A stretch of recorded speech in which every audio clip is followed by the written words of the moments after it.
welcome back to another episode of the Dual Hemisphere Hangout. As always, I am one of your hosts, Luke, and joins me every week. Wait, who is this? We have a new guest. Well, not a new guest, a returning guest. Nick, go ahead and say hi to the people, man. Hello, the people.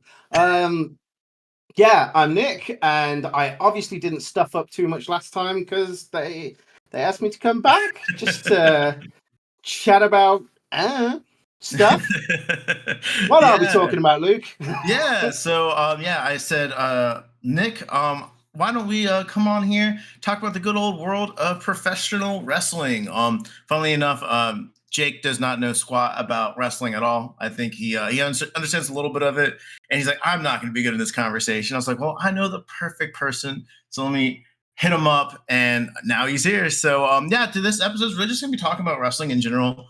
I always find it very fascinating. A lot of times when me and Nick are sitting alone, just talking to each other in general on Discord, we somehow always loop back to something that's happening in like wrestling right now, and just felt like it'd be a cool way to just kind of just talk about how we got into it and stuff like that, and some of our favorite, match types, wrestlers, memories, and stuff like that. And really, I know probably the biggest difference that I think I know just from just hearing people talk about, because some of my favorite YouTube channels I follow are actually British wrestling hosted people from England. So I guess my first question to you, Nick, is what was your first memory of getting into wrestling, and what is wrestling like in the United Kingdom scene? So, first of all, thank you for saying perfect person. I don't know whether I am, but it falls under one of my nerdisms for sure. So, essentially, I was at school, and at least when I was at school in the UK, we had 5 channels. Obviously, go back for I remember the introduction of the 5th channel.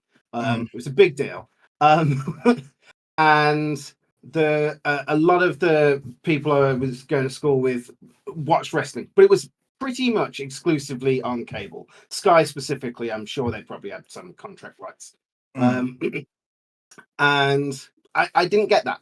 So I was like, okay, what can I watch? And I'm talking here about WWE, what was F at the time. Yeah.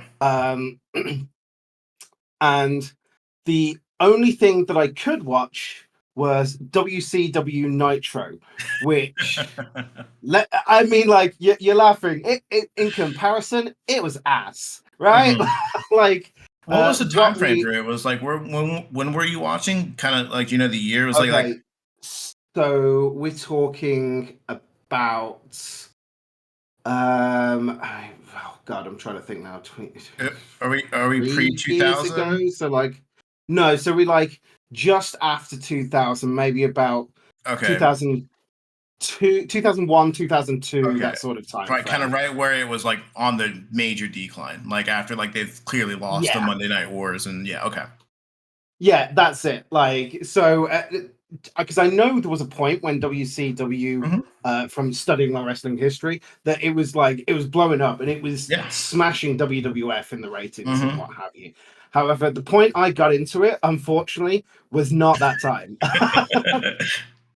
And I'll be honest, I was watching it because a lot of my friends were watching the good wrestling, and I didn't want to feel left out, even though I wasn't really enjoying it too much. I'll be honest, TV back then, there was a lot less variety, so just having that to watch was fine. It filled the time. If I remember rightly, I think it was on Channel 5, so like the new channel. It was quite late at night on a Friday, and I think I would always videotape it because that's how old I am. And then like watch it like over the weekend or something like that. And it was fine. It filled that gap until we eventually got cable like about a year or two later, about 2003, 2004. It must have been 2003, actually, thinking about how things lined up. And all of a sudden it was like, oh, this is wrestling. Oh no, this is pretty good, actually. And that was it. Like, it was so we didn't it was normally like either like Heat, if you remember that, Yeah, I do remember Heat. WWE Yep. Heat, Hmm. um, and other things like it, like the summarizing ones, or maybe we got SmackDown but not Raw. Okay. Um, we didn't get all of it, but the point was that I was able to watch it and Yeah. like enjoy it enough. And it was around about the time that, just to put into context, Hmm. that John Cena was just becoming big. Like I think Okay. I remember seeing him in like one of the first big matches that he had. Hmm. Okay. And so, like, as I'm sure we'll get into, Hmm. Cena became my guy. You know Yeah. how, Yeah. like, Yeah. so all of my friends who had been Mm-hmm. watching it for the years prior, because they were Yeah. lucky enough to have cable, they were like, you know, the end of the Attitude Era. So you'd got Taker, you'd got Stone Cold, you'd got The Rock. Yeah, you Me, hopped in right in like it at was the I Cena. guess yeah, you got you you sounds like you hopped in if I know my wrestling history because you started watching a little bit before I did. So I like you mentioned 2003. I didn't get into about 06, 07. Like I was in fresh in like I was Mhm. sixth grade. But so yeah, you were right on the cusp of the beginning, I guess of the attitude era. No, ruthless aggression era as they coined it with Cena and SmackDown and those guys when they're like they're first coming and stuff like that. They're still rookies. And then I hopped in when they actually started getting into like the main event scene. Like when 2007, I remember hopping into it. I don't remember how I got into it. I think I remember I was talking to a kid in middle school and he's talking about like Shawn Michaels or something like that. And I was like, we're just talking about wrestling. And I was like, oh, I've never Mhm. watched it. He's like, you should watch it. You should watch it. It's on USA Network. It was Monday Night Raw. And that's how I got into it. And I was in the prime, like 2007, 2008 is like kind of that prime where Cena's been is like on the is now world champion, multiple time world champion. Yeah, Randy yeah. Orton's like the biggest heel in the business at this point. Triple H is now the widely veteran. Taker's still there, but he's more on a part-time schedule, not necessarily part-time. He's just coming Oh, he was around. part time, dude. He was Yeah, part time by this point. he wasn't 100%. just he wasn't part time in the sense that he was only wrestling at WrestleMania. He was still having like a couple matches here and there. He was on the circuit. He Yeah. wasn't doing live events, obviously, at that point. So Mhm. I came in around there, and I just think it's really funny because you said you got into you started watching WCW when it was shit, like when it was like properly dead. And I was like, I'm surprised that it kept you around for that long because I remember watching it, and I just remember like because you said you got into it around like 2001, 2002. That's when like everyone it's been bought by WWE at this point, and Yeah. all the main people have switched over to the WWE television. And Mhm. literally at that point, you probably have like maybe AJ Styles like wrestling like before he was actually AJ Styles. I know he was part of WCW for like the very end of it as well before it officially dissolved into nothing. Barely remember that. Like literally, Yeah, the only wrestler I remember from watching WCW, because it was so unmemorable, yeah. was Sting. Because Yeah, like yeah. Sting was you loyal as can't fuck. not forget that face, Yeah, right? he Like can't. that No. that makeup and what have you. Like Uh-huh. it was a vibe, man. Yeah, yeah, for sure. No, Sting. um, I think Sting was so like don't everyone's ask me favorite about any wrestler. of the other wrestlers from there. Fair enough. Fair enough. So yeah, no, I think it's so funny because you mentioned that. So I didn't really, like I said, I didn't get into it properly till like 2007, right on the cusp of starting the end of the ruthless aggression era. Because I remember it was TV 14, and then I remember about a year or two after it finally went into the PG era of PG wrestling. era. Yeah. Yeah, and it's like I'm to this day I'm surprised it held me that long because I remember like looking back in it now and being like, "Oof, that was a little bit rough." I just remember all like Raw every week would have a special guest, and they have Bob Barker or some random celebrity like hosting Monday Night Raw. That was like the era that I prominently remember a lot of. And yeah, so yeah, 2007 was really cool. I remember my first WrestleMania was WrestleMania 24 actually. That was my first one I ever watched.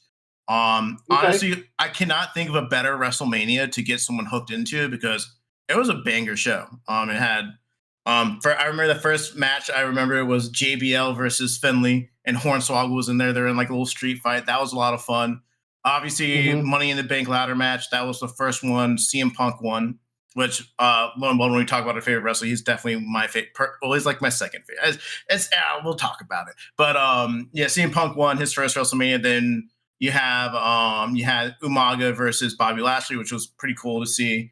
Then you had the triple threat with Cena, Orton, and Triple H in that one as well, where Randy Orton Yeah. actually won, which was crazy to me to see. And then you had Ric Flair and Shawn Michaels in Ric Flair's retirement match, which honestly, lo and behold, is actually crazy to me like how good that match was. I recently watched it back about like a year ago. I Wait, rewatched. Mhm. was that the actual retirement match where essentially like Shawn Michaels kind of did the "I'm sorry" So, before the yeah, switch in that was the music? one. Yeah, Uh, yeah, that was so good. iconic moment, man. Yeah, Iconic, yeah. it was so good. And then obviously the main event was Edge versus Undertaker, which was honestly, in my opinion, one of my favorite matches I've watched. And when as a kid, like I could not think of a better introduction to like good wrestling like than that Yeah. WrestleMania, because I think I came in right around WrestleMania season when I first watched it, and that was such a cool moment for me. So, what was your first WrestleMania you remember watching? So I don't remember the individual WrestleManias Uh-huh. because like so many of them were pay-per-view and I wasn't at a point Yeah, where I was paying to view. yeah. The first, oh god, I I don't remember Okay. the which pay-per-view it was, but Hmm. the first one that like sticks out in my mind is Eddie Guerrero beating JBL for the heavyweight belt.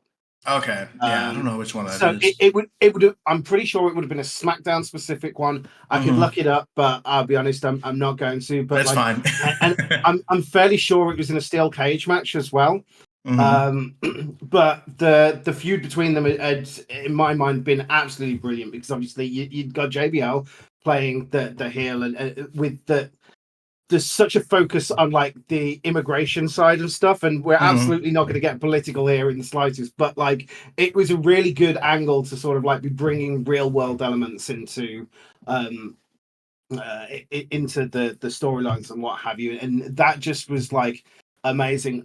In terms of like full pay-per-views, remembering them and what Hmm. have you, I'm really bad at putting pieces together. I've That's watched so yeah. many to this point over the years Hmm. that I just can't. Yeah, no, totally Uh, understandable. I mean, so we've it watched a lot of wrestling. yeah, this is the thing, right? I know at the end of a pay per view, I'm able to go, that was a good one or that was a bad one, and Yeah, I definitely think there are more bad ones in modern day yeah. wrestling than there used to be. But that's not to say that modern day wrestling is by any means not as good as it used to be. I think when it is Absolutely good, not. it is absolutely amazing. I just think there's maybe Mm. some elements to it which are like that they're not building certain players Yeah, right, if you know what I mean. I think that's a great way to take it, because I think that's where I think a lot of it. I feel again. I don't typically go back and watch a lot of matches. I rewatch like some of my favorite WrestleManias because I remember them from my childhood or my Mhm. teenage years. Um, but I just remember like I would get the WWE home DVDs with all the old matches and stuff like that.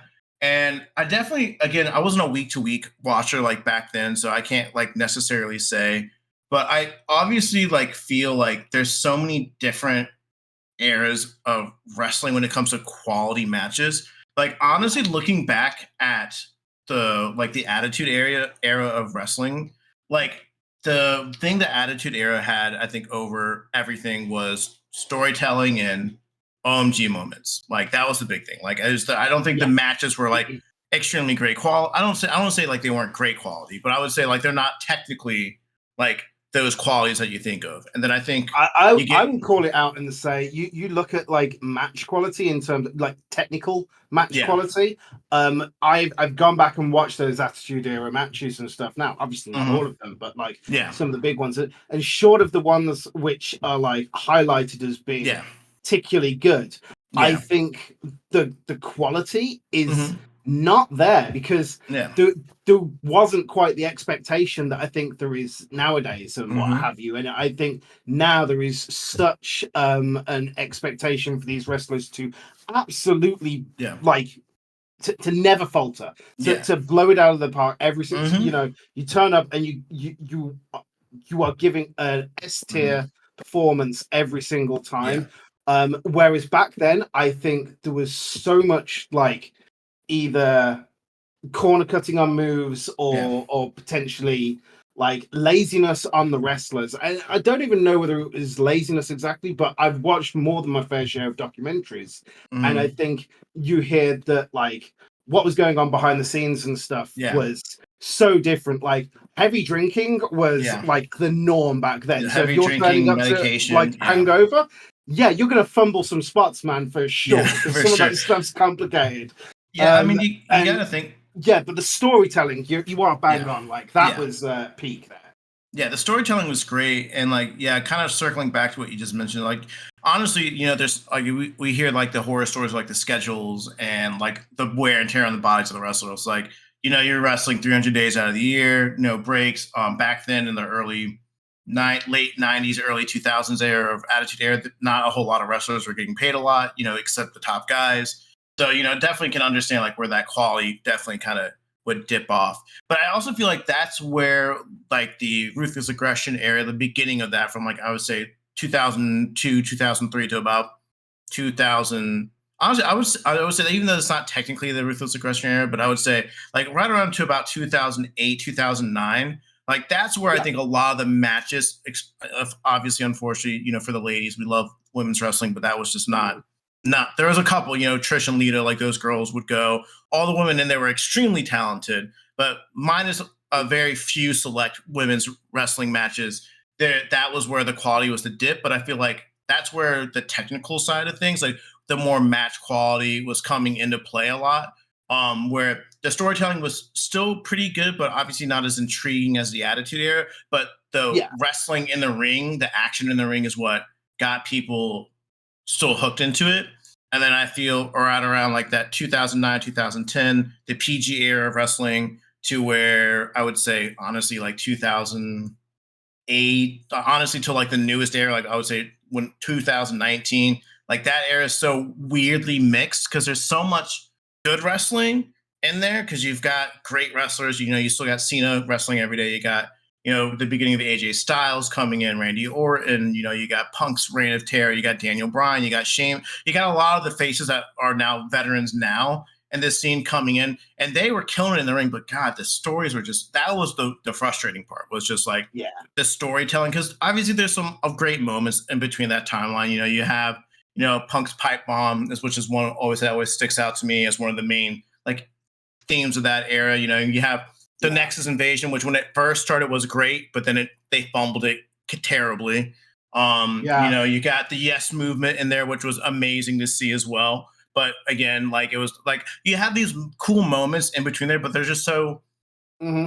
you have to get through all the bullshit to get to those moments, which was the frustrating thing. And then you had the Shield coming The, in and the them breaking the up, which was peaks and cool. troughs were Yeah, like so apparent, and yeah, unfortunately, there was so much down compared to up. yeah, I think part of that was I think it was twofold.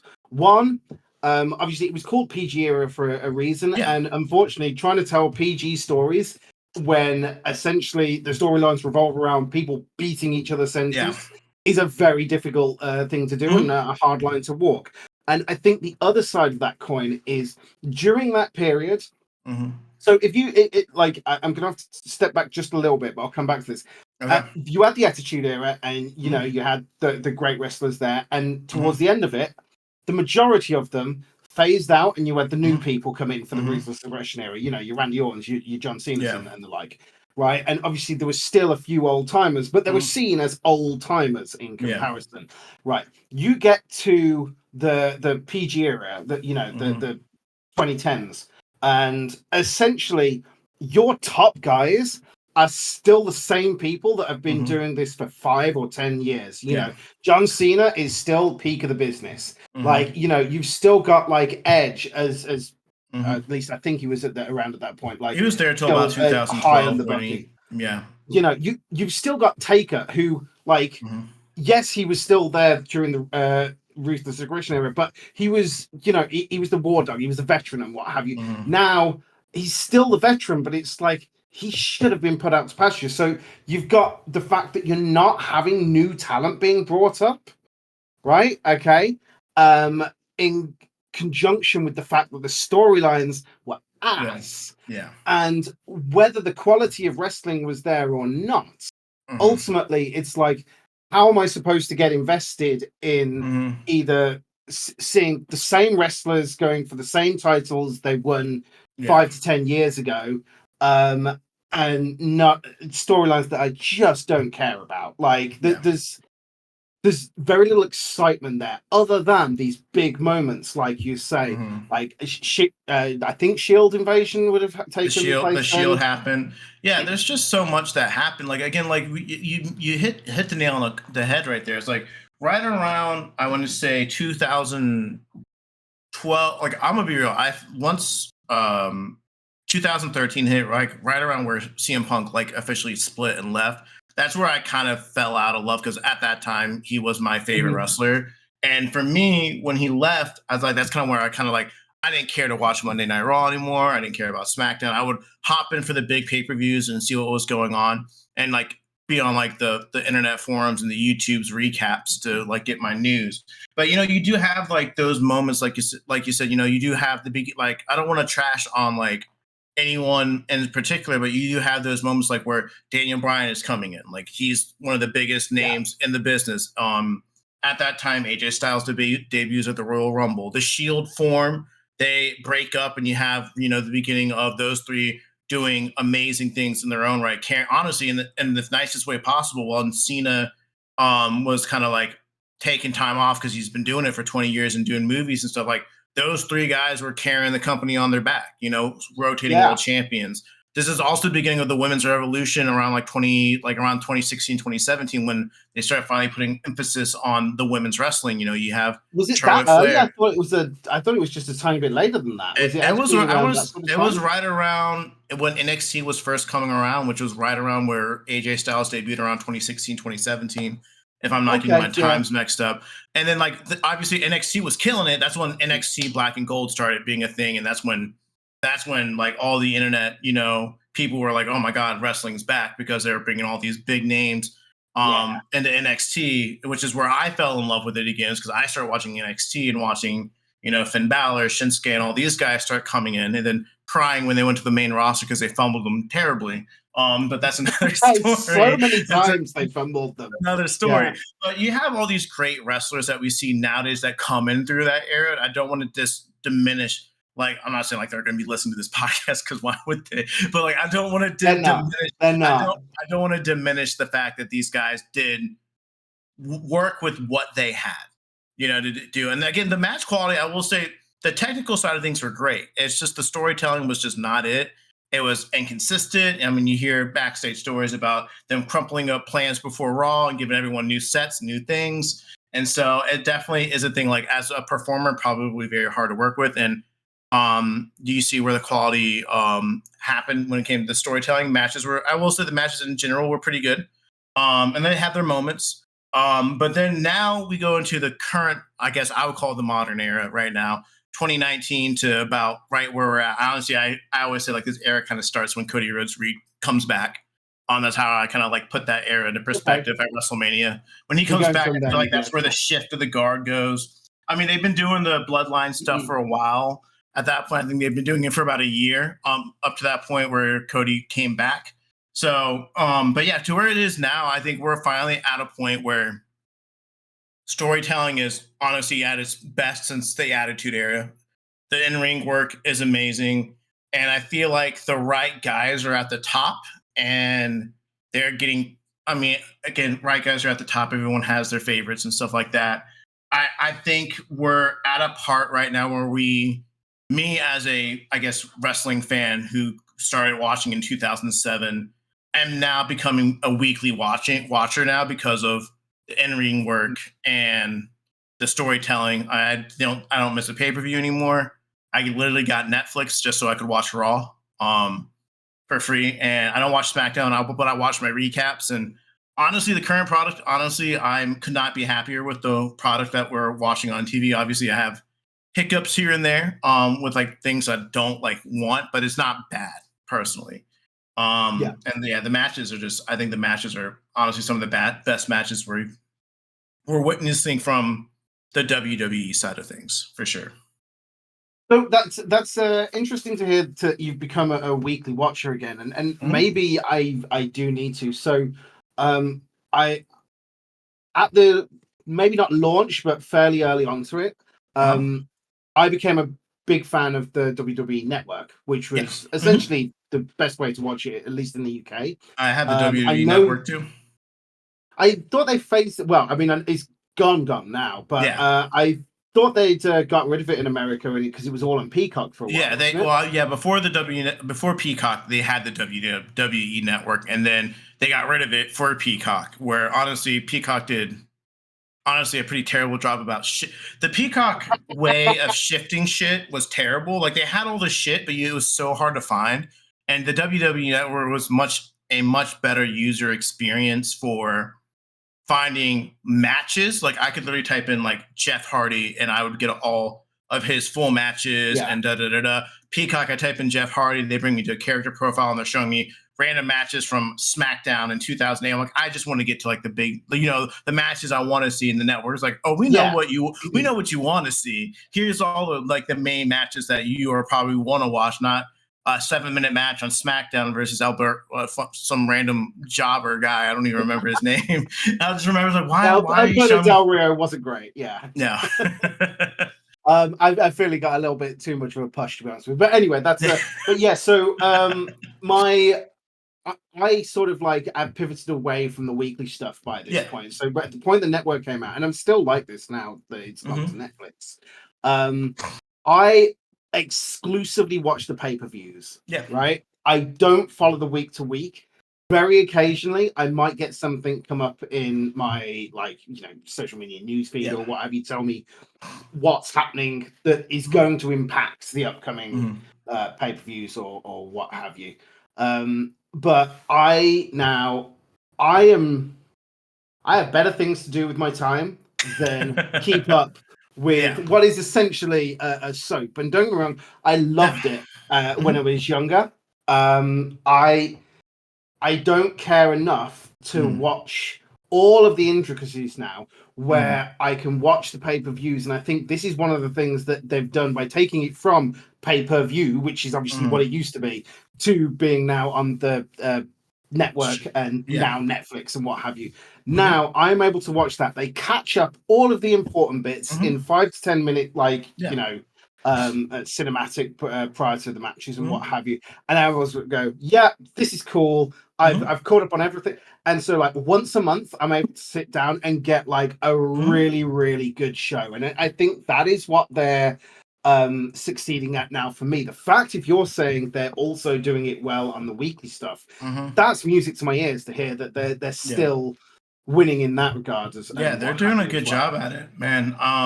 Again, I can only say for Raw because I used to not like just like you, Nick. I would not watch week to week. I will say I will get my recaps. I have like some people I follow on TikTok that already recap the shows, so like I know what's Mhm. happening storyline wise. And in all fairness, like I love the storyline of everything. Don't get me wrong. I love witnessing some of the stories and stuff like that.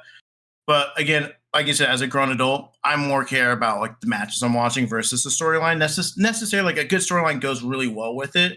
But yeah, I'm so big on like the matches. So if I did not care about the story, I'll still watch the match. Yeah. But for me, yeah, Raw. I mean, I can speak for Raw since Netflix. It's been pretty. Like I'm not gonna say it's like it's the best thing in the world, but the match quality is pretty good. The storylines are solid. I think honestly I haven't really watched too many bad matches on Raw since it started about 2 months ago. You had some pretty cool matches already. Like Penta just debuted, which is pretty cool, and he's been killing it every week. Honestly, like Liv Morgan and has been killing it this past 2 weeks with fighting Io Sky. Like those match, I don't know what it is with those two specifically, but their chemistry in the ring is like I was like, damn, okay, Liv Morgan could actually go in the ring.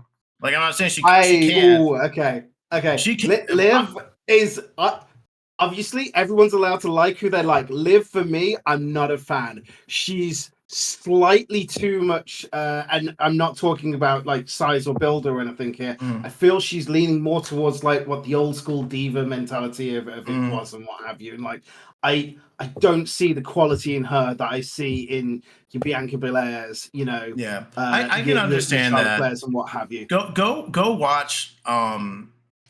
I would say go watch the last two matches she had, and like I said again, I was on your page. Like I would watch Liv, and she would have a couple like her matches would be all right. Like they never like were barn burns, but there were a couple times like okay, Liv, all right, I see you, and it might just be the person she's working with, or the people that don't put her with. Because honestly, she's been working with Rhea for the past like year, and the nicest way possible.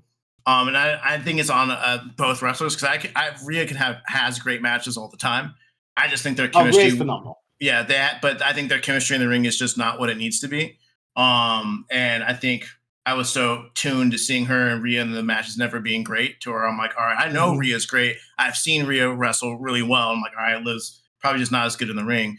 And then I watched her with Io. I'm like, all right, I was like, I'm taking it back because I'm like, she's going toe to toe with, honestly, in my opinion, the best technical wrestler that we have in the female division in Io Sky, in my opinion. Okay. Io, yeah, technical, from the like just the technical aspect of things. And they're either she's carrying Liv or they are like, but Liv's doing these moves on her and Liv is looking flow. So I don't know. Maybe she got a little fire under her, but I will say she's definitely impressed me over the past couple weeks. But Okay. yeah, but I will say like those matches, honestly, like I said, like I'm talking about a random match on Monday Night Raw where I'm talking like, oh, it's changing my perspective on a wrestler, right? Like that's what I mean by like the quality of things are changing, which is pretty cool.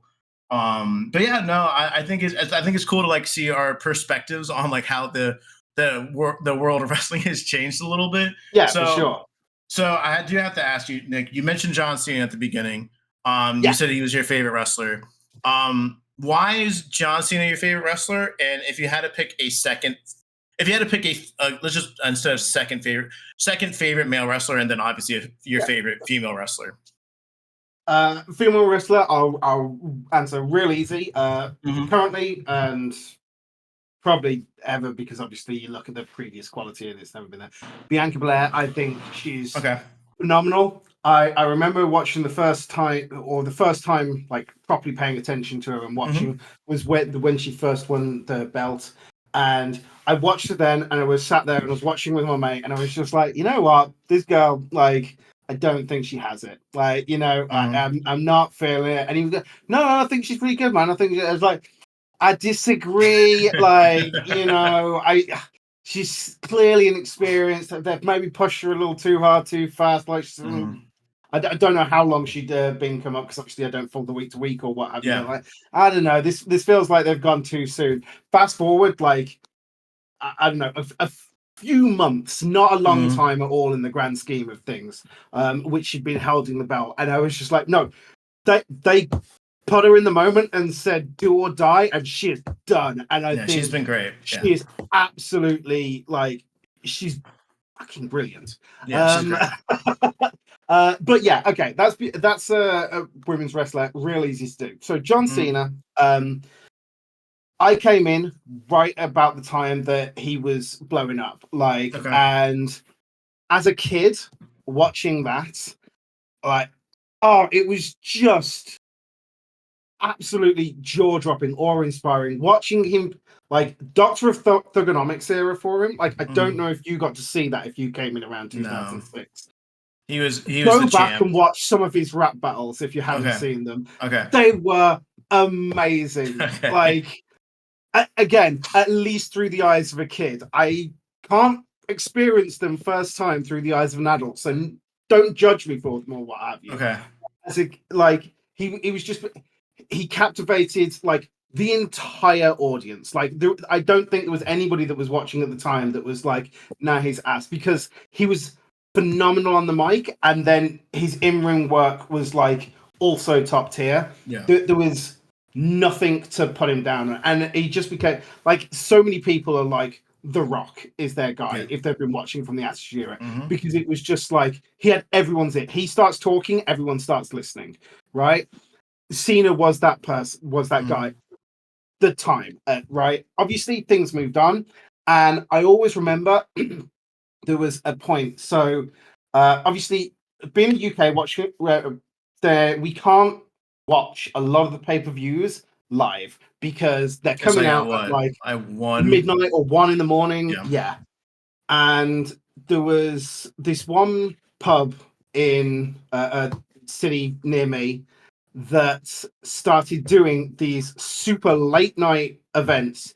You could essentially buy a ticket for it and Mm-hmm. go and watch some of the bigger pay-per-views. Generally speaking, you're talking your big four, your Rumble, your Mania, Yeah. SummerSlam, etc. And it was the Royal Rumble that Shinsuke Nakamura won it on. Yeah. You Yep. mentioned him earlier. Honestly, I didn't really know the wrestler at the time because not Mm-hmm. following week to week, like he wasn't huge or Yeah. anything like that. I was a little disappointed in the winner, but that is not the story I'm getting at here. I Who did he remember eliminate? Did he eliminate Roman Reigns in that one? Like, is that who? I, honest to God, couldn't tell you. I can't remember either. Yeah, At I this know which point, Rumble it is. it's Yeah, 4 in the morning. I am fair, many beers deep. fair Right. enough. Right. Fair. But there was a Mm, point where like Cena became so polarizing, and I love that. yeah, The do you remember the bit in the audience where you got people chanting "Fruity Pebbles" or yeah. That and was when what The have Rock you, came back. Yeah. or and Cena sucks and what have Yeah. you. There was a point they were doing it in the audience there in like the arena, Mm, and people in the bar were joining in as well. Half the bar was chanting "Let's go Cena," followed up by the yeah, that's other so half of the bar cool. chanting "Cena sucks." This is in a random bar in the UK, hundreds of miles away from it going on. But the point is, he like whether you loved him or hated him, like he had your attention. Yeah, Um, yeah, and so he's always been my guy. I've been very disappointed with his like comeback in recent times. yeah, I think he's been portrayed so much weaker than he needed to be. That first yeah, match versus Roman Reigns, there was a point like it's like less than 5 minutes into the match, and he's looking exhausted, trying to like claw his way up Roman yeah. Reigns, and so disappointed with that. Mm, And I know at the moment he's kind of been given his final run and what have you. yeah. And I just hope that he can go out on at least some sort of a high. He He will. They're gonna do right by him. I think I with the hope current so. regime, I think they're gonna give him number 17. I think they're gonna give him the title because and honestly he deserves it. Like I'm being so for real. Like Same. if you want an ambassador for what champions the face of a company should be for professional wrestling, it's John Cena in the nicest way possible. Like no diss to The Rock, to Stone Cold, to Roman Reigns, to like the top guys. Like Cena bled WWE. Like he every time he even when he was in the movies, every interview he talked about, he was always pushing up. He would always come back. He would always give to the younger talent, which is Hmm. in the nicest way possible, a very old school mentality for a lot of the old school guys that a lot of the big Hollywood names, I'm not gonna say they wouldn't do, but they definitely were more like The Rock's not losing to Austin Theory. Like Cena No. lost to Austin Theory, right? You know what I mean? Like Yeah. he's not doing that. Cena has always been what's best for business and whatever is best for the vision of whoever's running it. You know, we don't mention the big man downstairs anymore because he of the things he did because I don't want to give him I'm despise that man. But you know, he did what the boss said, you know, and that's one thing I always give Cena. He had no problem putting over talent. You know, he literally, in the nicest way possible, I don't want to make it sound like a knock on this wrestler, but he made AJ Styles a name on the roster, on the main roster. Like those 3 matches he had with AJ Styles, those, in my opinion, were some of the best Cena matches ever. I specifically remember, I think it was the second match where I thought, like, I pride myself on knowing like when they're going to kick out pretty well. And whenever someone kicks out, when I'm like, oh, it's over. And I had that go, what the, you know? that's when I'm like, all right, that's a good match in my opinion, because that stuff never happens to me, hardly at Yeah. all. And when I saw that happen, I'm like, all right, Cena has literally been putting on these matches. Styles honestly put Styles on the map, in my opinion, for the WWE audience, not for the world. Everyone who AJ Styles No, no, was no. when he came. I'm not saying he wasn't a good wrestler before he came to WWE. I'm saying Cena Yeah. helped the wider audience respect AJ Styles for being a great, phenomenal, phenomenal wrestler. And that's why I always will respect Cena. I think this retirement tour that they're doing right now is going to hopefully will probably lead to number 17. He's probably going to win it, and he's probably going to drop it to drop it to probably the next guy that they want to put over. And his final match will either probably it will be with a younger talent that's up on the rise that they see. I honestly, who I see it as. I honestly see they're gonna put him up. His final match is gonna be against Braun Breaker. That's who I think is gonna be the next Okay. face of the Yeah. WWE, in the sense of like, you have I Cody, don't know you about have Seth, face, but I could see him being the next big guy contender that for they want to sure. push to, like that Roman Reigns, Cody Rhodes. He's like 25 years old. He's a young kid. Like, he's gonna be a big name for years to come. I think so. I think they're gonna push him to the moon. And I think I can literally see that possibly being one of his last matches, or it's just Cena, whoever Cena wants to pick to face. I think they might give him that liberty. Hey, pick who you want to face for your final match, and I would be down for that too. I want to see one more Cena versus Randy match. I want to see a Cena versus Punk match again. I want to see those matches, and I just want to enjoy the ride that they're going to take us on, because I think they're going to give Cena kind of free reign for what he wants, free creative control in this sense, because he's John fucking Cena. And I think it's going to be a good ride. But yeah, Cena, I love Cena. I was never like the biggest Cena fan at the time, like, because I got into it, like I got tired of seeing Cena as champion, just because it was just like one of those things where I'm like, he would win it, he would drop it, then he would win it back, or he would drop it, and then he would win it back. And it was just, the match fatigue, like seeing Cena versus Orton for the 50th time that year. You know what I mean? Or Cena versus Edge, or Cena versus Punk, Cena versus the top guys, again, Cena always winning, which is fine, But I definitely grew to respect Cena on his second, I don't say his second stint, but I would say I really started to respect Cena in that 2016 to present run, where he is now the guy who is John fucking Cena and will be John fucking Cena, but also the guy where I've learned, like, he is the reason why the WWE is still relevant and to where it was now, during its, honestly, as a fan's watch, as a, I don't want to say a casual fan, but as a fan who is not probably their targeted demographic for the television audience, probably is a reason why more people watched it than ever. Because despite what we said, despite how we had problems with that era, they were still making millions and millions and millions and millions of dollars every single year. Yeah. And so you can only be, from a business perspective, you can, for sure. They can say, fuck you, Luke. I don't give a fuck what you want. But I've grown to respect Cena over time, and I've been able to take my hate Cena glasses off and be able to actually visibly see him for the great wrestler and great face of the company that he was and still is. Yeah, I mean, it's interesting because you first of all, you said I'd love to see another John Cena Randy match, and then you said I did get a bit tired of the fatigue between John Cena versus Randy.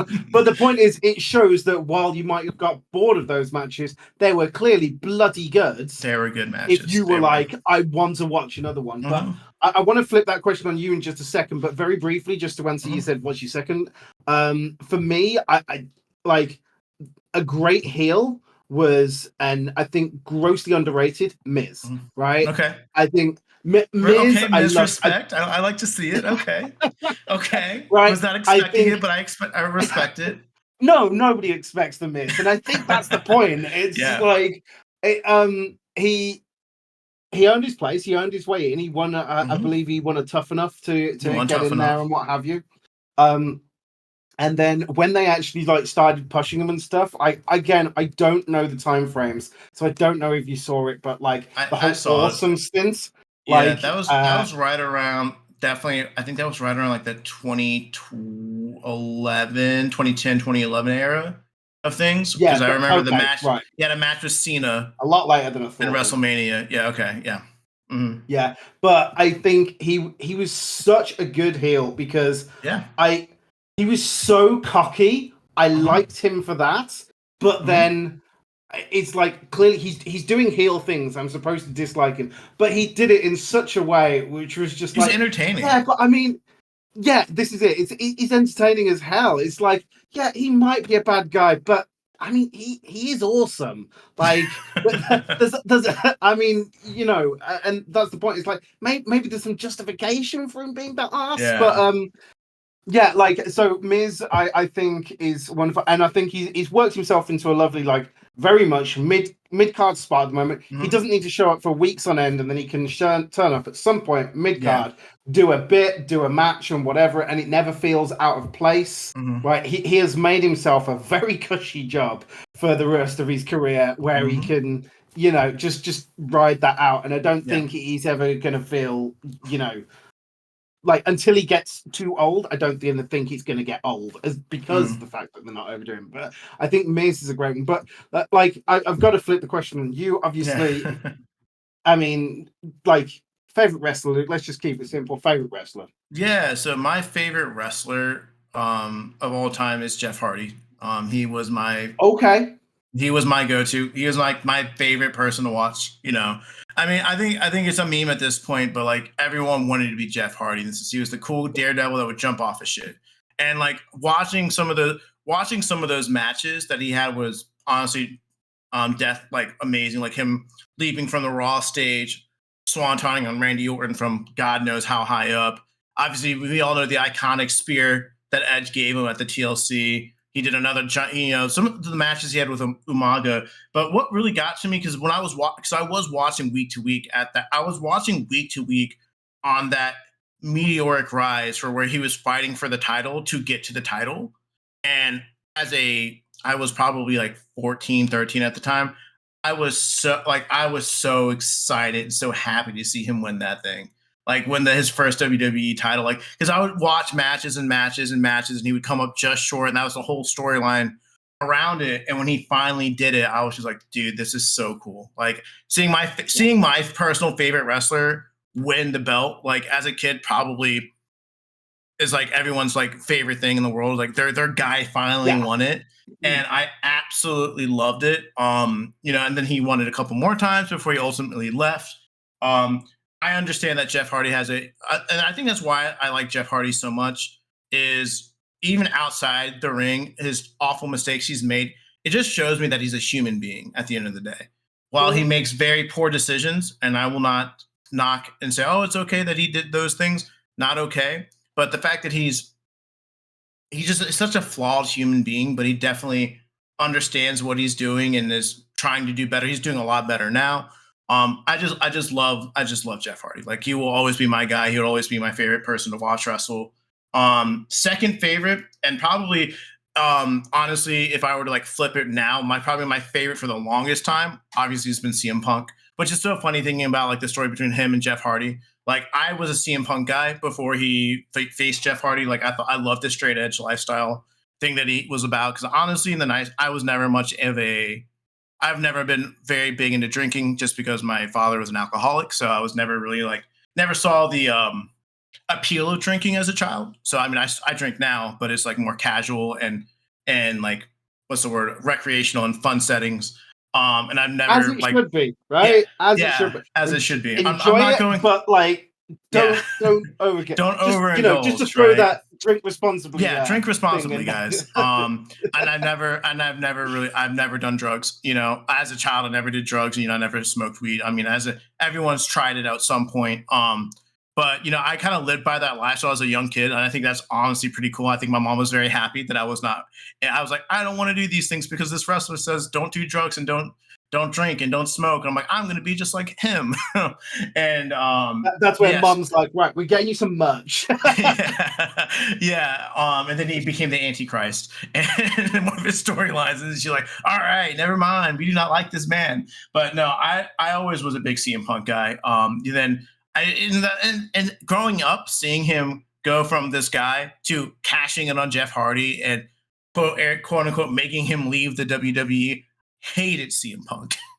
Absolutely despised Yeah, him. Like, the and then he two came. choices you've got here are like It's so so funny, right? polarizing. It's It's so north versus polarizing. south. It is, black versus Exactly, white. exactly. It's just kind of like, yeah, you like the cool guy, and then you like the guy who's kind of grounded in reality, and then obviously he came up with the straight edge society stuff, which was so entertaining to watch. Like I hate, like you like he was the most hated guy in the world, and then to his pipe bomb, which is like when I think I fully got really into like the back behind the scenes stuff of wrestling, like why are these matches the way? Or that's when I really started getting into like the quote unquote dirt sheets, is because that pipe bomb was like maybe Yeah. very intrigued about the backstage stuff, and then obviously his match against Cena at Money in the Bank, which is in my opinion, his best match I've ever seen, which is honestly amazing. When he won it, will he come back or won't he come back? Obviously, knowing the business, he's not going to win the championship and not be signed. And then to his run from 400 plus day run as WWE champion, where he was face and then he turned heel and became hated again. To when he left, ultimately was when I stopped watching because he was my favorite wrestler left. Didn't really like care too much about some of the guys on the roster at that point. And then like he was just gone. Never I for when he went to AEW, I never watched any AEW. I still have never watched a single episode of AEW. No knock on the show, just for me, never really cared to watch it. Even when he came back, I'm like, I don't even want to see him come back, just because I'm like, for me, he's always been like that WWE guy. And then when he came back again, I'm like, the inner child in me was just like, was so excited to see him, and he's been great since. And I love the fact that he's again. I don't know with these polarizing guys and why I like him, because everyone knows that Punk behind the scenes was tough to work with, and then his stuff in the AEW where everyone's like da da da da. But what I like about Punk specifically is now seeing his relationships with the younger talent. I think he's going to be a coach. I think he's going to be staying with the WWE long term and training people. He like watching him go down to NXT and working with these young kids, and being like, I follow him on Instagram and seeing him post these young guys at NXT and him like going in there coaching. It's so cool. It's so cool to see, because say what you want about Punk and him as a person, he genuinely does care about the business of professional wrestling. And I think all Punk ever wanted was to be respected for what he's done, be respected for his work, and be respected for the mind of wrestling that he has. And I think now he's finally getting that respect. And I think he's extremely happy about that. And I'm just extremely happy to see my favorite wrestler back in the WWE. And yeah, I just love those two guys. I don't know. It's so weird to talk about like how the dichotomy, like you said, the North and South polar opposites of their characters and personas, but I think they all just kind of resonate with me. Like I am a person who likes to take a risk like Jeff Hardy, but I'm also a person who's grounded in reality and doesn't deal with bullshit like CM Punk. It's really cool. And then if I had to pick my favorite female wrestler, I like a lot of the women right now.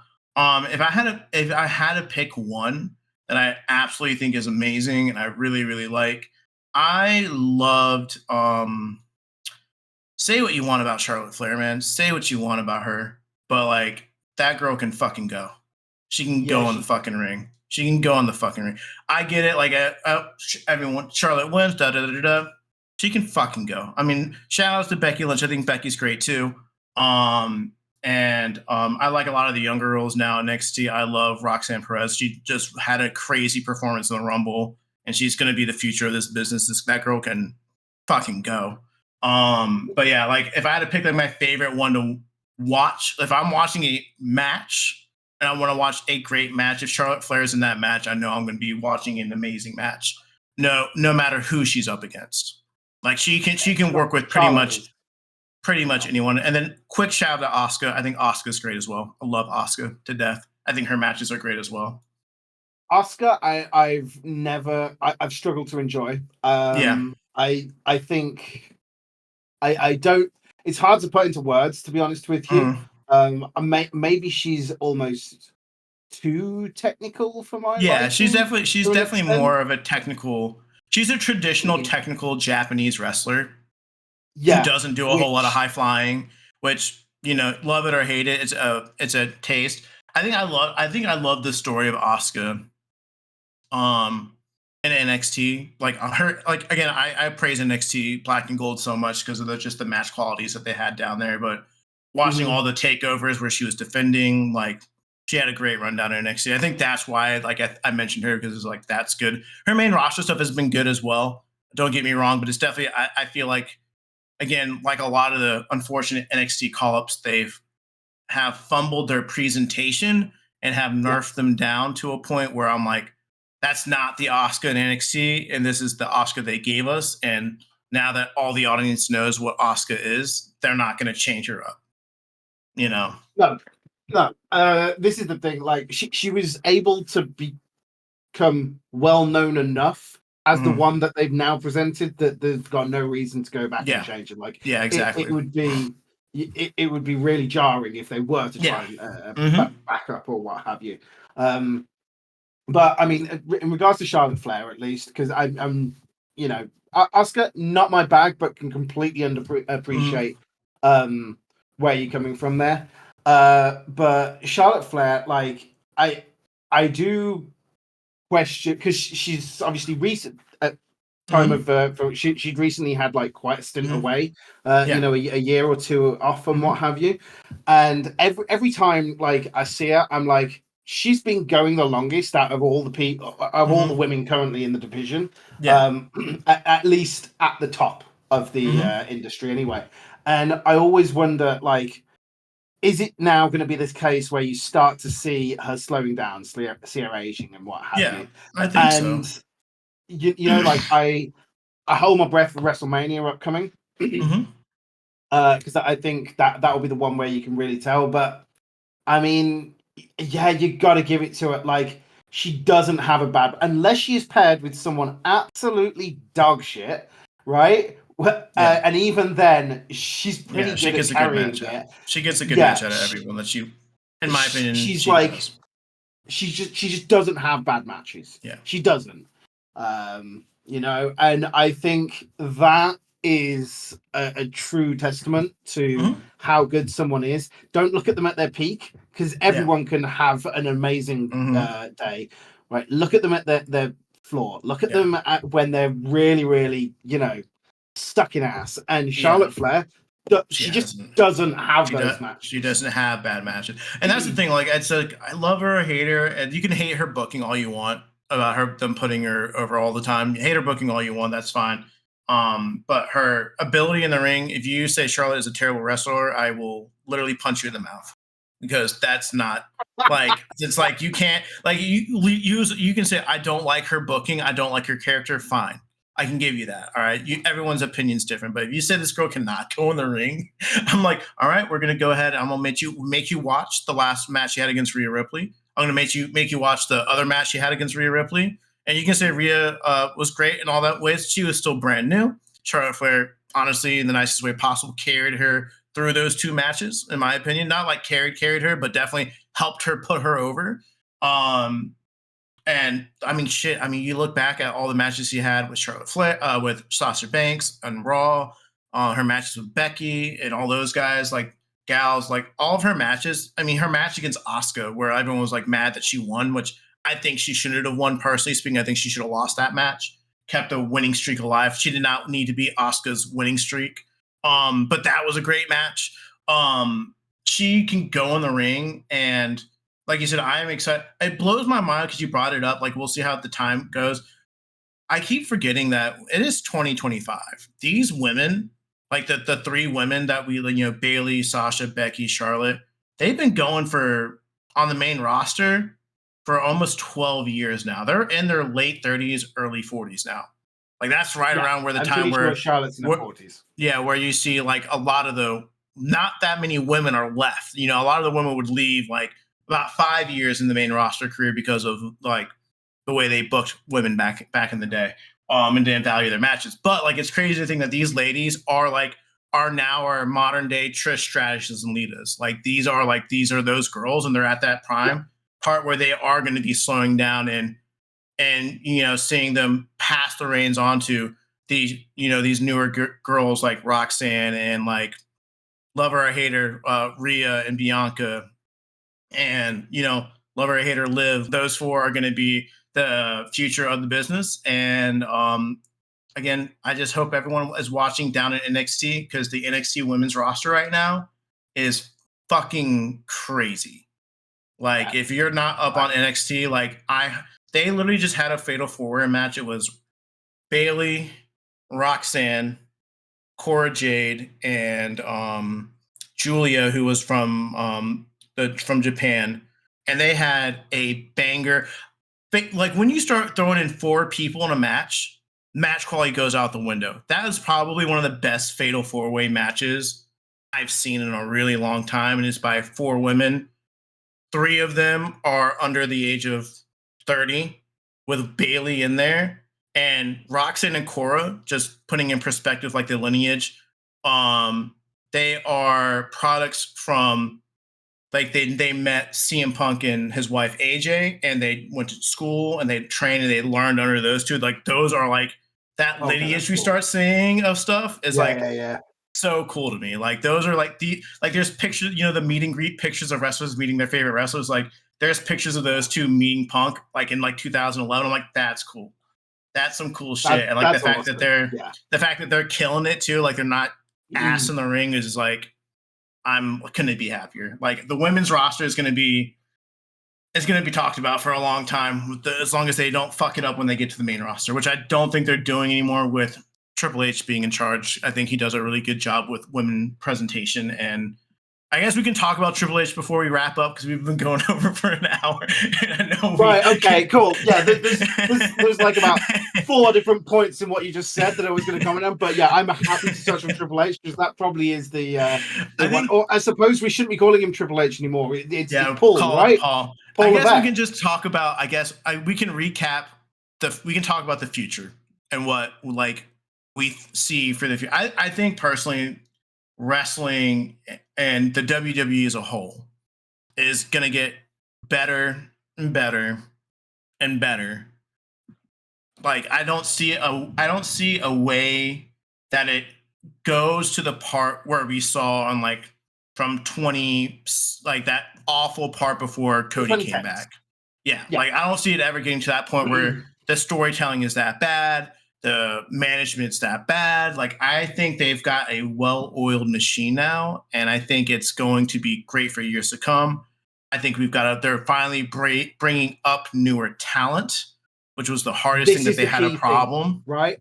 So I think the big issue, and I mentioned it earlier, for the 2010s, was there was no new talent coming through. They've got the guys that had already proven themselves, and they were just like quite happy letting them sit at the top of the industry and be like, yeah, cool, we don't need anyone else. These guys are killing it. It's like they were doing okay. Killing it might be a stretch. But now I think, specifically with Triple H at the helm, and it has been, since he has been like a much bigger driving force, you are seeing more and more like new talent being pushed appropriately. And when I say appropriately, I don't mean pushed to the sky, because if we look at Roman Reigns, who was this arguably new-ish talent, and the push that he had, that push was so unnatural, and that's why the entire WWE universe just turned on it, right? Nobody liked the fact that Roman Reigns was like, the guy. And then the fact that they gave him the run that he had. Anyway, that's getting off topic. But I could moan about that for a while. We could. But I think Triple H now, as long as he has long enough to do what he needs to do, I don't see him making missteps. I think there is a slight concern, and that is with the merger that happened. I believe it was last year. TKO. Yeah, that's it. Because you've now got, like, I mean, essentially, you have The Rock in an even like higher up the chain position, and a man has an ego, right? The one thing you can say about Triple H, like, maybe when he was younger he had an ego. Now there's no ego there. He's like, I'm doing this because it's what's best for business. Obviously he's doing it because probably a bloody good job for him, and Yeah. is using probably some of the limited expertise that he's picked up over Yeah. the years in this industry. But Hmm. like, it's fine that he's not doing it for the decisions he's making aren't for him. The Yeah. decisions he's making are for the business, for the industry, for us as fans. You put someone like The Rock in there, that he might start, throwing his His weight little around and weight what have around. you.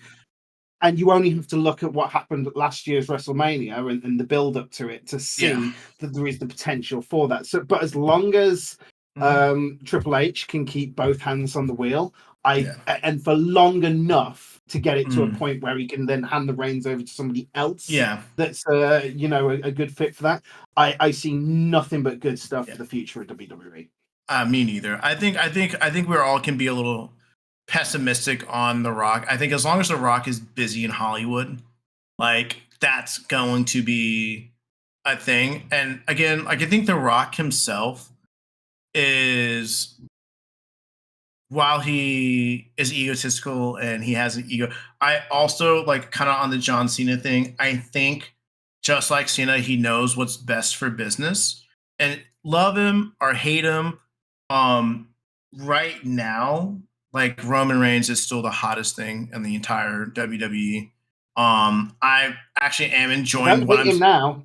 Yeah, yeah. Now they've done him right, right? So like Yeah. I can definitely see a world where like, okay, Rock comes and he's like, I'm gonna have my match with Roman, which is what the people want. The people want a Rock Roman match. I don't care when we I get it. wanted that match.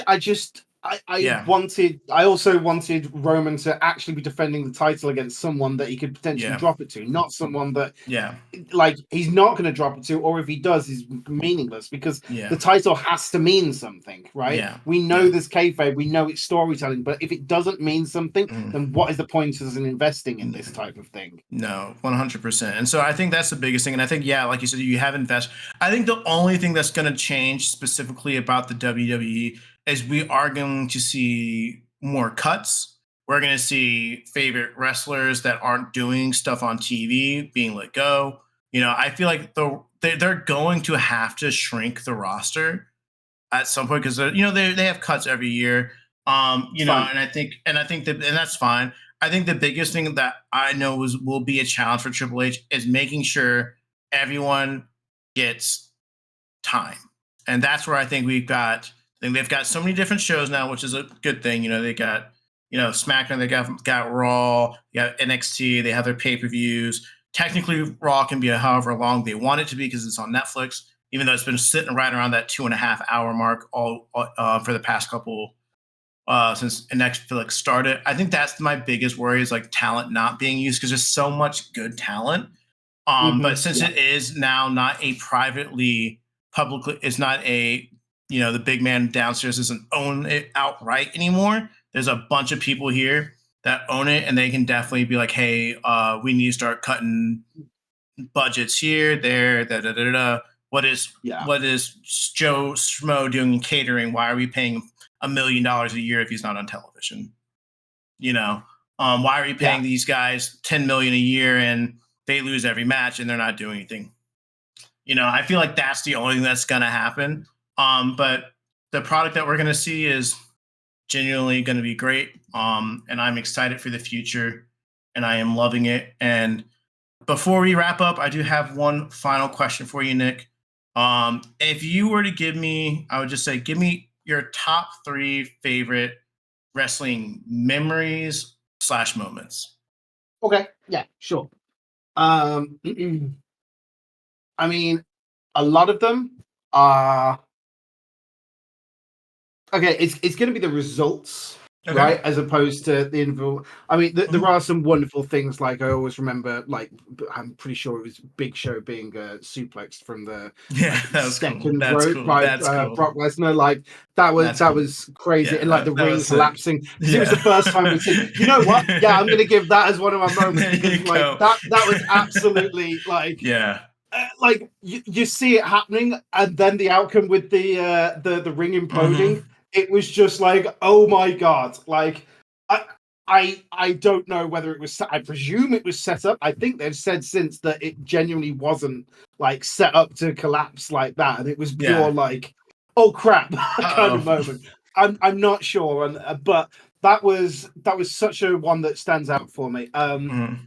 Another one is when Rey Mysterio finally won the title, because Okay. you could use Daniel Bryan as almost a better example of this. Mhm. But Daniel Bryan was not someone that I'd followed for years. Like Rey Mysterio was one of my favorite Mhm. wrestlers when I was first getting into it. Yeah. Um, and he was like, because of obviously, I mean, stature more than anything else. Like he Mhm. was never seen as someone that's likely to be winning, particularly the world heavyweight title. Like I think I'd started watching, and he might have been the cruiserweight championship when that belt was still going around. So to then win the heavyweight belt was like, and just the crowd reaction to that Mhm. and what have you.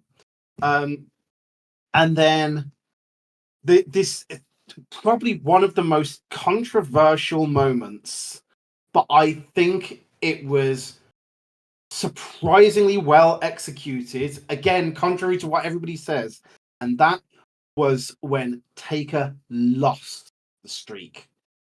Right. Nobody liked that, but I kind of did. And the reason being was because it was like, we're finally seeing what like is supposed to happen. You had Brock Lesnar, who was like the scariest guy in the industry, right? Versus Undertaker, who was the streak, right? Mhm. And everyone had loved him for like probably 20 years at this point. Again, don't quote me on dates because I'm shit with them, right? Well, it must have been 20 years, because it was Yeah. He's he was lost 20, 20. he It's went to 21 21. and 1. Yep. He was 21 and 1, I'm sure. Yeah. It was. And losing that streak, it was like the crowd fell silent, right? Nobody knew what had just happened, right? There was no booing, there was no cheering, there was just like a mumbling through the crowd and what have you, as people realized what had just happened. And it felt like such a real moment, Yeah. you know. It was a There's a moment. there's a few real moments Yeah. in that have been in WWE over the years, and for me that was the one, Yeah. right? You know, and then I think afterwards, even though it wasn't necessarily the end of his career, I'm pretty sure there were chants of "Thank you, Taker" and stuff like that, Yeah. which the man had bloody earned. But I think the problem at that point, he was only being wheeled out for WrestleMania Yeah. because he was the WrestleMania guy. Yeah. Like he didn't have a career so much as just this, Yeah. It was the once a streak. The year be streak. The streak was spotlight. his career. Yeah. Exactly, that's Yeah. it. And it was like, it was in my opinion time, Mhm. and you either retire him with the streak, and you do it almost unceremoniously, because you can't really retire him without a retirement match. And if you're going Mhm. to give Taker a retirement match, you're giving it him a WrestleMania. So you Yeah. either retire him without the streak having been broken, or you break it in a way which feels right. And people say that Brock Lesnar shouldn't have been the guy to do it because he didn't need the push, right? It's like, yeah, but I think the problem is that nobody else At was that time. good Yeah. enough. Nobody else was good enough to believably do it. Like they Yeah. offered breaking the streak to a number of people. I know Randy Orton was offered it. You know, he was the Legend Killer at the time, Yeah. and he turned it down. I know there were a couple of others that Yeah. were given Edge the turned it opportunity. down as well. That Yeah, there you go. But Brock Lesnar, it was like Brock Lesnar should not lose to Undertaker. He Yeah. just shouldn't. Not at that point in both of their careers. Yeah. And that for me was like, I am genuinely getting goosebumps thinking Mhm. about that moment. Now, it wasn't a good moment from most people's eyes, and Yeah. so many people were upset, but I felt it was just absolutely like literally breathtaking. Yeah.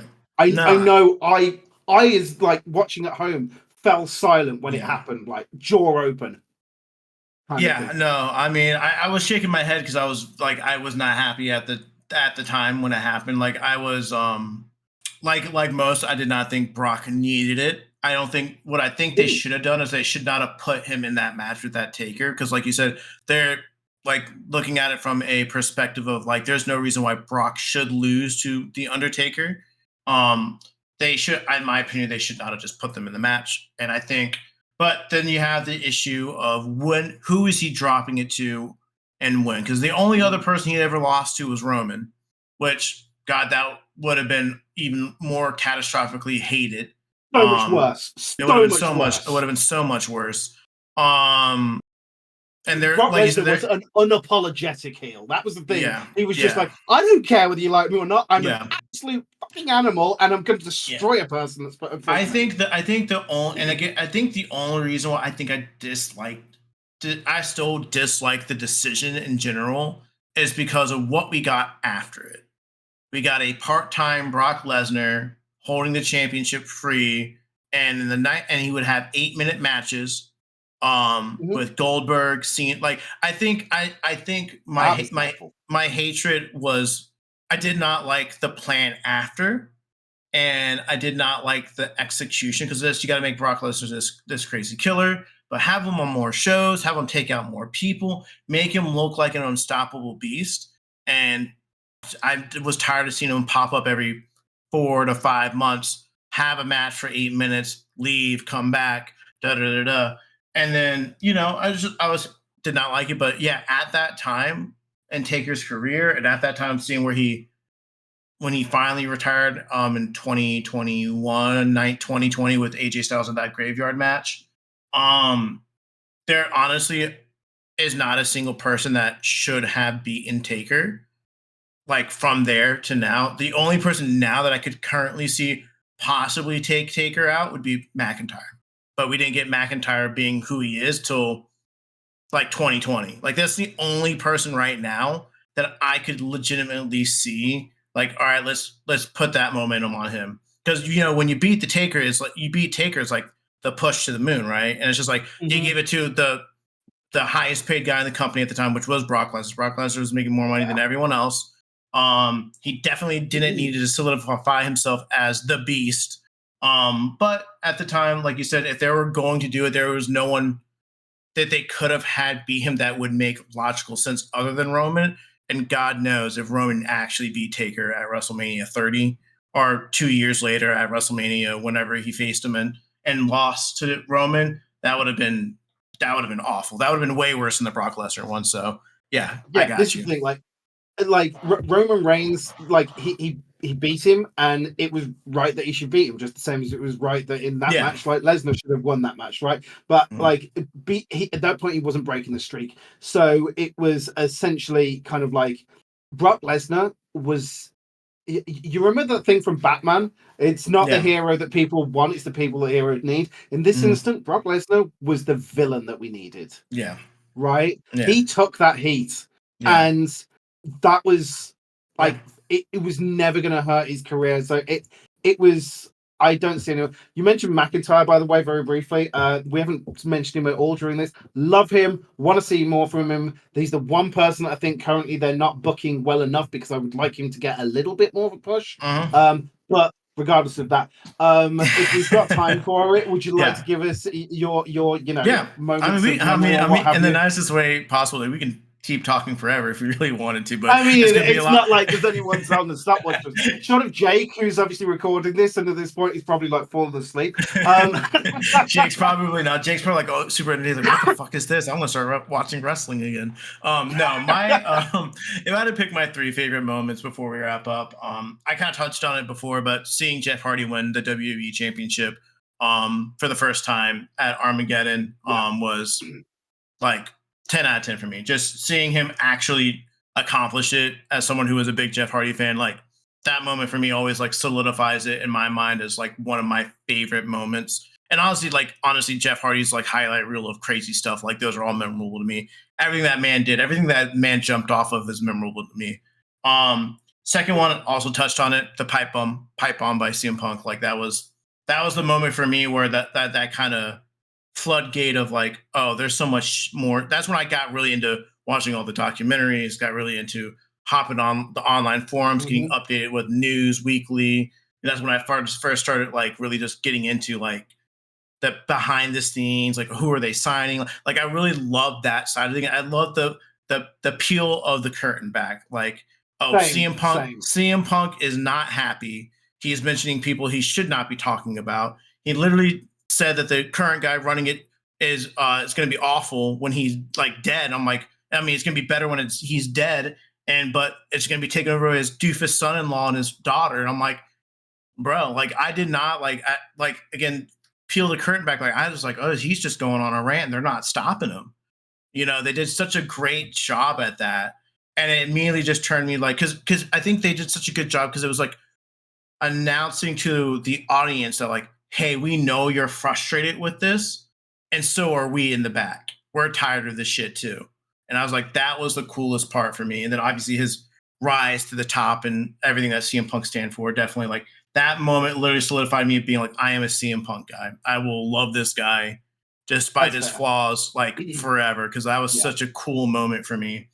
And then if I had to pick a third moment, um, it's tough because there's so many that I want to touch on, but like I guess if I had to narrow it down to one, I I really thought it was so cool seeing that first Charlotte Becky Sasha match at WrestleMania, whichever one, the first one that they had where they were like properly, we're giving the women a real spot at WrestleMania, Yeah. despite the match not being as great as I would have liked it to be personally, but seeing the women go in at WrestleMania and have a proper match was so cool to me because despite it, I was also one of those frustrated fans that like in that weird time, like I loved AJ, I loved Paige, I loved Caitlyn. Those like seeing like specifically Paige and AJ at the time, like women that Yeah. you know can go in the ring, not get the chance to really go in the ring was super frustrating because I watched Paige in NXT before she got called up, and she was one of my favorites Mm-hmm. coming up. I loved Paige, and then watching AJ, you know, have these moments of her character and then being able to go in the ring for the short, like she was so good in the ring for the 5 minutes they gave her. Like, God, I would love to see a 15, 20-minute match. And they finally gave it to the women. And in my opinion, they gave it to the right three women at the time who obviously are the cornerstones for the women's evolution, obviously including Bailey. You don't want to just include Bailey in that. But having those three women go out there and honestly, in my opinion, it was one of the best matches of that night, of that Mania. I can't remember the Mania entirely, but it definitely was one of those standout moments for me where I'm just like, Yeah. all right, the women are here to stay. Like I'm not going like that bathroom break jokes are over. Like the bra and panty matches are done. We are properly having good women wrestling matches, and I was so happy to see it. So yeah, if I Yeah. had to give a shout out, like seeing that was just like, all right, I know that the women can go, and I'm glad that they're finally giving them the platform to let them go, and they did not disappoint, and they still are not disappointing. They are killing it every Oh God, single yeah. day. Like they are honestly, sometimes they are. Most of the time, they're better than the men out there, and I'm being dead Yeah. honest.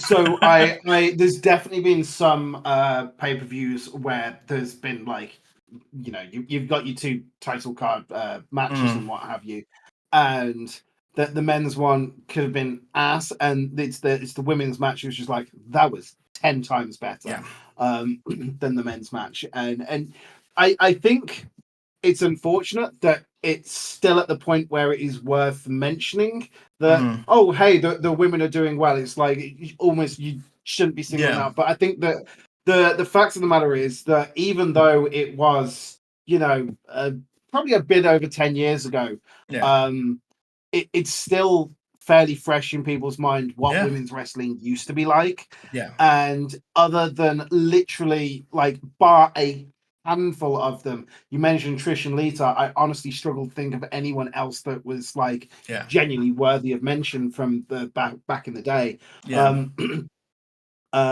yeah, it's a whole different ball game now, Yeah. and I am for the most part happy to see where it goes. I do think that um what I particularly as a fan prefer out of my female wrestlers are the ones that are like essentially able to wrestle at a high quality and like Mhm. have some strength behind them, right? It's Yeah. why I said Bianca Belair is probably my favorite one, right? You know, you Mhm. talk about real life, there's some strength there. Whereas when you mentioned obviously Liv Morgan, and I know we're moving away from this particular moment, Yeah. I just feel like there's she doesn't have the same strength to be throwing her opponent around the ring, which is what I want to see out of a wrestling match. Yeah. And that is the one thing that I do need to like see. But for the Yeah. most part, Yeah. all the women coming up are, and yeah, I think it Yeah. stems back to that sort of moment where you Yeah. said it's like, you know, this is a particular spotlight and highlight of WrestleMania, which is all girl. It just solidified that women's wrestling is here to Yeah, stay in the WWE, and it's only gonna get better. Which every single year it has gotten better and better and better and better, and 100%. it's so really cool because I think one of the and coming from being an uncle of four nieces, that one of them watches wrestling, being able to sit there and see people like her, like potentially one day going out there, maybe she wants to get into it, or like just seeing someone that represents her as a girl going out there and wrestling and having a good match and showing that, like, it's like super cool to see that stuff. And it's a great representation of what women are, and I'm just super happy to see it because it's just a great thing. But Yeah, yeah. I think that wraps up the the wrestling podcast. Nick, I do obviously appreciate you hopping on and taking Jake's spot for the week. I'm not gonna lie, we're gonna My have to do pleasure. this more. Thank you for having We're me. gonna have to do this more often, or we're gonna have a offshoot of the DHH called the DHH Wrestling Podcast because I feel Ooh. like we could go for hours and hours and hours. But obviously, Hey, you know what Nick, would be good? yeah. Potentially, Mm, like, because I'm not going to do the week to week thing, as I said, but if you wanted to do like a review of each pay per view, I got I'd you. be All like, right, all that right. that could be something that we might look at. All right, well, guys, heard it here first. We're gonna look into it. But guys, until next time, I'm Luke. That has been Nick, and thank you guys again for watching. And you guys have a great rest of your day. Bye bye.